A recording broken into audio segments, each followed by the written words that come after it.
बांग्लादेश में एक तरफ हिंसा थमने का नाम नहीं ले रही है। अधिकारी लगातार इस्तीफा देने को मजबूर हैं, लेकिन दूसरी तरफ अंतरिम सरकार के मुखिया मोहम्मद यूनुस को एक के बाद एक मामलों में बरी किया जा रहा है। बांग्लादेश में शेख हसीना के तख्तापलट के बाद नई अंतरिम सरकार का गठन हो गया है। देश के मुखिया की शपथ मोहम्मद यूनुस ने ले ली है। शपथ लेने के 3 दिन बाद ही उनके ऊपर लगे भ्रष्टाचार के मामलों को हटा दिया गया। भारत में अक्सर विपक्षी पार्टियां आरोप लगाती आई हैं कि सत्ताधारी पार्टी में शामिल होने के बाद नेताओं के सब आरोप धुल जाते हैं। कुछ ऐसा ही पड़ोसी देश में भी हो रहा है। शेख हसीना देश छोड़ने के बाद लगातार जेल में बंद विपक्ष के नेताओं और एक्टिविस्ट को छोड़ा जा रहा है।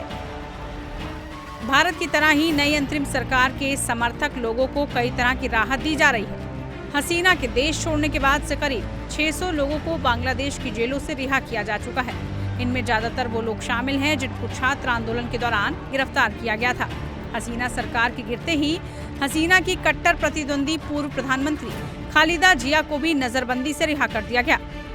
राष्ट्रपति मोहम्मद शहाबुद्दीन ने सेना प्रमुख के साथ बैठक के बाद कहा था कि छात्र विरोध प्रदर्शनों के दौरान गिरफ्तार किए गए सभी लोगों और प्रमुख विपक्षी नेता जिया को रिहा करने का फैसला किया गया है।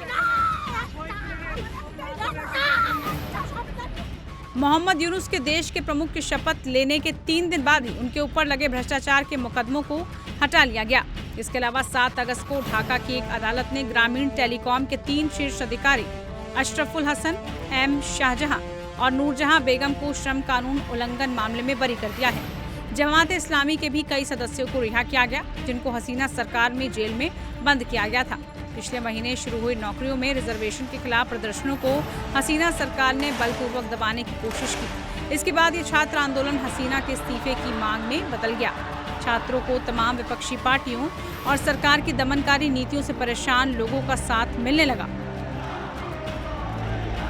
यूनुस का अस्पष्ट कारणों का शेख हसीना सरकार के साथ लंबे समय से विवाद चल रहा था। हसीना के शासनकाल के दौरान यूनुस पर दर्जनों मामले दर्ज किए गए थे। बता दें, जनवरी में एक अदालत ने श्रम कानून के उल्लंघन के आरोप में यूनुस को 6 महीने जेल की सजा भी सुनाई थी। कई लोगों का मानना है कि 2007 में जब देश में सेना समर्थित सरकार चल रही थी और हसीना जेल में थी, तब यूनुस ने एक राजनीतिक पार्टी बनाने की घोषणा की थी, जिससे हसीना नाराज हो गई थी। बांग्लादेश में हिंदुओं पर लगातार हमले हो रहे हैं। हजारों की संख्या में लोग भारत की ओर कूच कर रहे हैं। प्रदर्शनकारी हिंदुओं के घरों और मंदिरों पर अटैक कर रहे हैं। ऐसे में बांग्लादेश में रह रहे हिंदू भारत आने की कोशिश कर रहे हैं। लिहाजा सैकड़ों की संख्या में बांग्लादेश नागरिक और हिंदू भारत बांग्लादेश बॉर्डर पर आ चुके हैं। सीमा पर भारी संख्या में बीएसएफ की तैनाती की गई है। हालांकि लोगों को भारत में दाखिल होने से रोका जा रहा है। ऐसे में बांग्लादेश में नई सरकार के गठन के बाद क्या क्या बदलाव देखने को मिलते हैं, ये देखना होगा।